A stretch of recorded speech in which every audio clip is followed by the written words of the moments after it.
Usually తమిళ ఫిలిమ్స్‌ని తెలుగు ఆడియన్స్‌గా మేము చూసినా, లేకపోతే తెలుగు ఫిలిమ్స్‌ని తమిళ ఆడియన్స్‌గా మీరు చూసినా, సక్సెస్‌ఫుల్ ఫిలిమ్స్‌ని మనం ఎక్కువ చూస్తాం. పాపులర్ ఆర్ సక్సెస్‌ఫుల్ ఫిలిమ్స్‌ని ఎక్కువ చూస్తాం. నాకు what I was very impressed ఏంటంటే, మీరు ఇందాక ఒక కన్వర్జేషన్‌లో యు ఆర్ టెల్లింగ్ అబౌట్ 'అంటే సుందరానికి'. అవును. సినిమా గురించి చెప్తున్నారు. సినిమా అంతగా బాక్స్ ఆఫీస్ దగ్గర పర్ఫార్మ్ చేయలేదని చెప్తున్నారు. This talks about your connect with other languages. మీ బిజీ షెడ్యూల్లో కనెక్ట్ గురించి తెలుసు చెప్తుంది. అండ్ అసలు way do you find so much of time అసలు? అదే కదా పని, మనకి నచ్చుతున్న పని. అంటే ఇప్పుడు సక్సెస్ఫుల్ ఫిలిమ్స్ అందరూ చూస్తారు, అందరూ అప్రిషియేట్ చేస్తారు. That's not a big deal sir. అంటే ఒక అంటే సుందరానికి లాంటి సినిమాను కూడా if you observe so closely, that means you are so following so. Shall I tell you something? I didn't search for that film. Okay. That film came to me. Okay. ఎలా వచ్చిందంటే, sir తెలుగులో నేను వెళ్ళి చూడాల్సిన అవసరం లేదు, ఒకరు వచ్చి నాకు చెప్పారు అదే మూవీ అనుకున్న పవర్. అయ్యా. సార్ అంటే సుందరానికి ఒక మూవీ తెలుగులో వచ్చింది చూసారా? చూడలేదు, ఒకసారి చూడండి. ఓకే. అది పాయింట్, అది సక్సెస్. అది నిజం చెప్తున్నాను, అదే ఏం ఫీల్ అవుతుందో అది చెప్తున్నాను.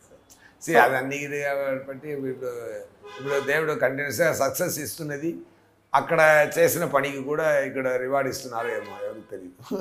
So what was the first reaction sir? ఇప్పుడు పవన్ కళ్యాణ్ గారు కానీ మహేష్ బాబు గారు కానీ after the result first time మీరు ఎప్పుడో కలిసి ఉంటారు కదా, చాలా వాట్ వాజ్ ద ఫస్ట్? అప్పుడు ఏమనిపించింది, మీకేమనిపించింది? వాళ్ళు ఏమన్నా చిన్న పిల్లలా ఏడుస్తాను సార్ నేను.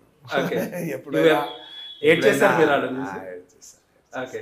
చిన్న పిల్లలా ఏడ్ చేస్తాను. ఎందుకంటే బాధ లోపల బాధ, అది ఓకే. ఓకే సార్, మీరు ఒక డిఫరెంట్ ట్రైట్స్ తీసుకొస్తారు మీ క్యారెక్టర్లోకి. ఒక రకమైన వ్యాకీనెస్ అనుకోవచ్చు, దాన్ని ఒక రకమైన ఈవిల్నెస్ అనుకోవచ్చు, ఒక డిఫరెంట్ క్యారెక్టరైజేషన్. దానివల్లే you are special as an actor.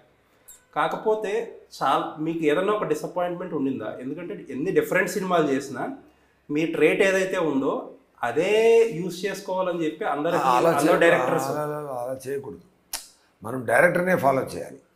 అందువల్లే కొత్తగా వస్తుంది పర్ఫార్మెన్స్. ఇప్పుడు మానాడు ఒక రకం, డాన్ ఒక రకం, ఇది మార్క్ యాంటనీ ఒక రకం, జిగర్దండా ఒక రకం, రాయన్ ఒక రకం. అన్నీ తమిళ మూవీ కానీ తెలుగులో కూడా డబ్బాయి కొంచెం సమ్ థియేటర్స్లో వచ్చింది, సమ్ థియేటర్స్లో కూడా ఓటీటీలో ఎన్నో తెలుగు వాళ్ళు చూశారు. చూసి ఇప్పుడు కూడా మానాడు థియేటర్కి రిలీజ్ అవ్వలేదు, కానీ ఎక్కడ నన్ను చూసినా అన్నయ్య అన్నయ్య అన్నయ్య అని చెప్తున్నారు. ఎందుకంటే సో ఓటీటీలో అందరూ చూశారు. ఇప్పుడు ఎక్కడైనా వెళ్తుంది టాలెంట్. మనం ఒక మూవీ చేస్తే మనం ఆడియన్స్కి అది వెళ్తుంది, అది తప్పకుండా వెళ్ళాలంటే వెళ్తుంది. సో ఇలా కంటిన్యూస్ సక్సెస్ జరుగుతుంది. ఇప్పుడు సరిపోదా శనివారం, సో షోర్ షాట్, సరిపోదా శనివారం షోర్ షాట్. ఓకే. షోర్ షాట్. నేను తర్వాత కూడా ఇంత బాధ గురించి మాట్లాడు, మంచి గురించి మాట్లాడు కదా, ఇది షోర్ షాట్ అని ఫీల్ అవుతుంది. మీకు తెలుసో లేదో sir, spider is a failed movie కమర్షియల్గా, బట్ స్టిల్ ఏం చెప్పకూడదు, medium. But still your disaster medium వేరే, ఇది మీడియం కాక జరిగింది. మహేష్ బాబు స్థాయికి వెళ్ళలేదు, కానీ అది కింద కూడా అంతా వెళ్ళలేదు. బట్ స్టిల్ అందులో మీ మేనరిజం, ఒక particular mannerism, if you know or not, అదొక మీమ్ మెటీరియల్. అవును, ఎక్కడ పొలిటికల్ అని ఎవరో పొలిటీషియన్, ఆన్ క్రికెటర్స్ నేను కూడా చూశాను. చాలా నవ్వాను. ఏమో బోలోడు మీమ్స్ వచ్చాయి. అవును. సో